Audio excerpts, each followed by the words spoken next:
Premýšľali ste niekedy nad tým, aké desivé tvory žijú hlboko v oceáne, kde je taká tma, že tam ani slnko nedosiahne? Niektoré z týchto hlbokomorských tvorov sú tak nebezpečné, že by vám mohli spôsobiť nočné mory. A v roku 2025 vedci objavili niektoré nové, ktoré sú ešte desivejšie. Ale skôr, než sa ponoríme do tohto strašidelného sveta, chcel by som vás o niečo malé poprosiť. Prosím, stlačte tlačidlo odberu a dajte tomuto videu like. Naozaj mi to pomáha a motivuje ma to vytvárať ďalšie skvelé videá ako toto. Tak čo, ste pripravení preskúmať najhlbšie a najtemnejšie časti oceánu? Pozerajte až do konca, pretože jednotka je niečo, čo ste pravdepodobne ešte nikdy nevideli ani nepočuli. A verte mi, je to naozaj desivé. Poďme na to. Na 10. mieste máme medúzu črepovnicu. Nenechajte sa oklamať jej priesvitným telom. Táto medúza je jedným z najjedovatejších tvorov v oceáne. Vyskytuje sa v teplých pobrežných vodách, najmä v Austrálii, a jej chápadlá dokážu uštedriť tak bolestivé žihadlo, že môže spôsobiť vážne zdravotné problémy a dokonca viesť k smrti. Každé chápadlo má tisíce žihadlových buniek nazývaných nematocysty. Keď sa vás dotknú, je to, ako by vás naraz pichali tisíce drobných ihličiek. Obete môžu zažiť intenzívnu bolesť, ochrnutie alebo dokonca zástavu srdca. Takže ak niekedy uvidíte jednu z týchto medúz plávať okolo, je najlepšie obdivovať ju z bezpečnej vzdialenosti. Je krásna, ale určite to nie je váš kamarát. Ďalej, na 9. mieste máme žravoka škriatka. Tento žravok nielenže vyzerá zvláštne, ale je priam desivý. So svojím dlhým, plochým ňufákom a čeľusťou, ktorá sa dokáže vysunúť dopredu, aby chytila korisť, je žralok škriatok skutočnou nočnou morou pre ryby žijúce v jeho revíre. Často sa nazýva živou fosíliou, pretože existuje už milióny rokov. Zvyčajne ho neuvidíte v plytkých vodách.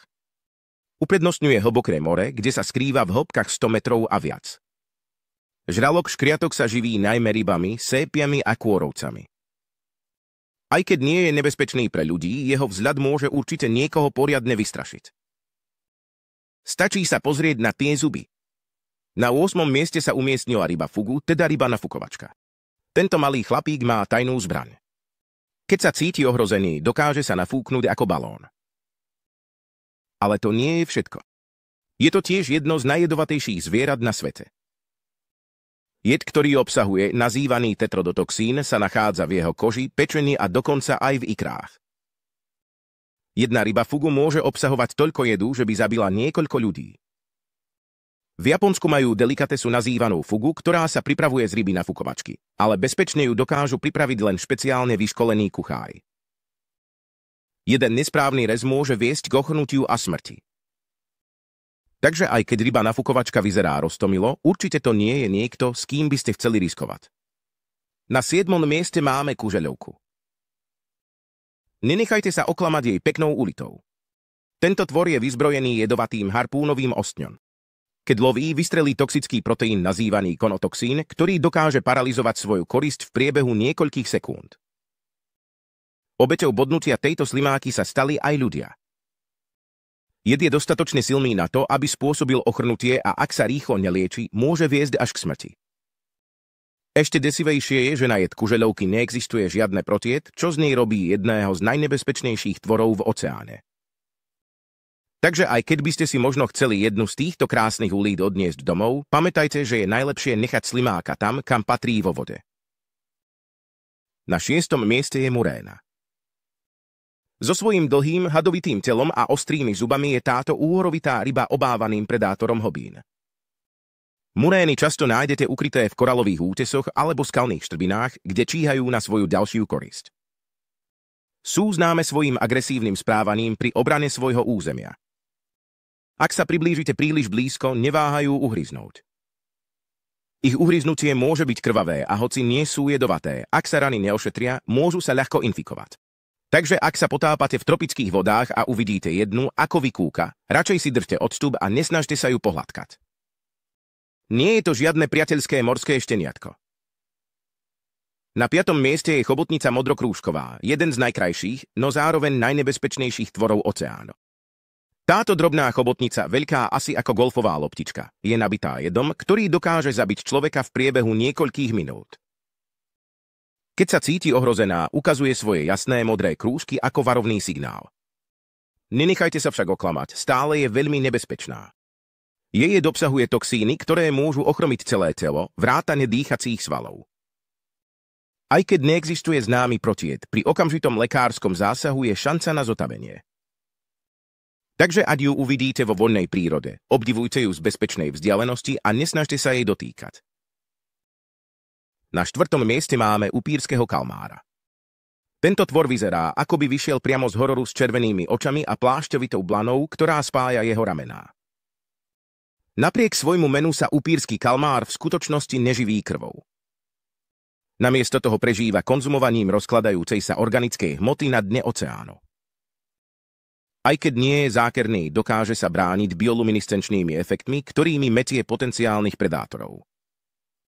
Jeho ostré ostne môžu tiež spôsobiť bolestivý kontakt s inými tvormi. Takže aj keď na ľudí neútočí, stále ide o tvora z hlbín, ktorý si zaslúži rešpekt. Na 3. mieste máme ropušnicu. A musím povedať, že na tohto tvora určite nechcete stúpiť. Ropušnica je známa ako najjedovatejšia ryba na svete a dokáže sa dokonale zamaskovať vo svojom prostredí, vyzerá presne ako kameň.